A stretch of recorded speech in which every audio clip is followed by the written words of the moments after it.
Capitol Hill. We want to bring in Rachel Campos Duffy from the LIBRE initiative to talk about the Pope, among other things. Good to see you, Rachel. Thank you. Thanks for having me back. What is the message that Pope Francis is trying to deliver during this three-city tour?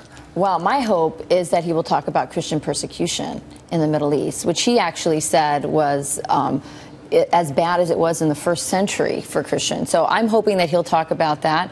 He'll probably touch on climate change, which will be very popular in that crowd. I understand he's also going to talk about education. I know he's going to visit a Harlem school, a Catholic school, and the church should be very proud of what it's done to give opportunity to a lot of poor people who and minorities, where Catholic schools are really an escape hatch for them. His story is just unbelievable. He's leaving his home right now on East 72nd Street, and he is headed to the United Nations to address the people.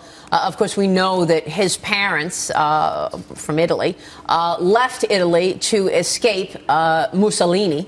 And then they went and migrated to Argentina, which is where the Pope grew up. So he's bringing two worlds together there, and certainly coming to America to spread this the words of kindness and love. Two new Fox polls I want to ask you about, Rachel, providing bad news for President Obama. We know that nearly 60% of Americans remain unsatisfied with how things are going in the country today. And the president's job approval rating remains underwater. Just 44% of Americans now say they approve of the job President Obama is doing. 50% are disapproving.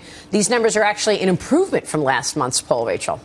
Well, of course, we got 6 million people that are more people in poverty right now than when he first came into office. I mean, we see all kinds of demographic stress. Mostly the ones who voted most enthusiastically for him, minorities, women, young people. These are the people that are struggling in the economy. So it doesn't surprise me those numbers are down. And it's an opportunity, I think, for the Republican candidates to harness that. What's interesting about that, this inequality thing, and just to bridge it back to the Pope, and Fox did a good job, highlighting this quote that the Pope had about inequality.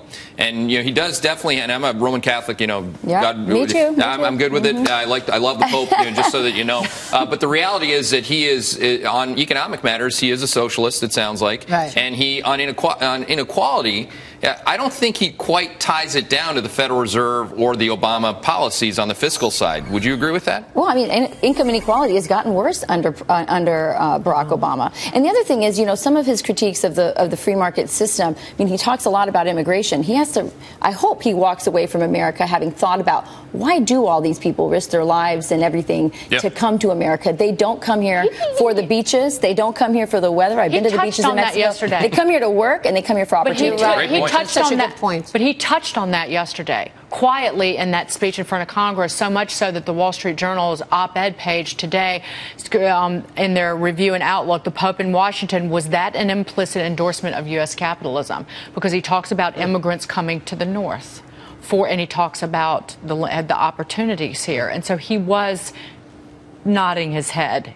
Slightly. But he was very. I thought that yesterday's speech in front of Congress was spot on in terms of walking right down the middle. And he didn't somewhat. pick. Well, he said.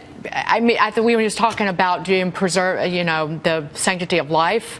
From birth to death. He's anti-death penalty, but clearly anti-abortion. But he missed the elephant in the room, which was abortion. He didn't say the word, and we know this vote's coming up, and a lot of those Catholic and Christian congressmen on the Republican side, who are the only voices for the unborn, could have used, I think, a little bit more of that moral authority. But we knew what he meant. No, but that's exactly. I was in this circle of people, and we were talking about this, and when that comment came up, looking at life from, a person's lifespan, everybody in the room said, "Wow.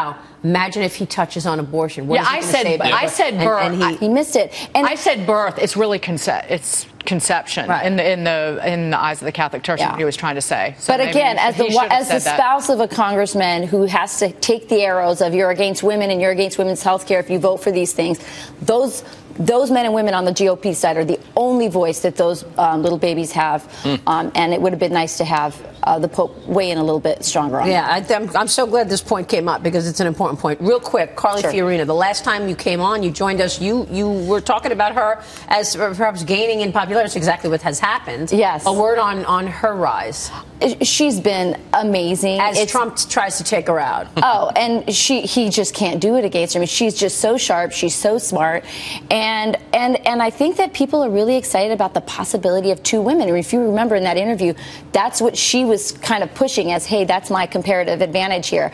People want to see Hillary Clinton against Carly Fiorina because it takes the women's issues off the table, all the wedge issues, all those kind of divisive things, and we can talk about policy. And if you're debating a woman, you can be as mean as you want to be. But if a man is mean, if Trump uses that kind of language that he uses against Hillary Clinton, he's going to lose points. She buried him. Face. That was the best moment of the debate. She absolutely took his attack on Jeb, spun it right back on him, and he had nothing to say. Absolutely. I have a funny feeling that guy has a lot of nothing to say when somebody real challenges him, but it'll be interesting to watch. Yeah, she's definitely the most exciting. Rachel, good to see you. Thank you. Thank you so much. Rachel Campos Duffy there. Coming up.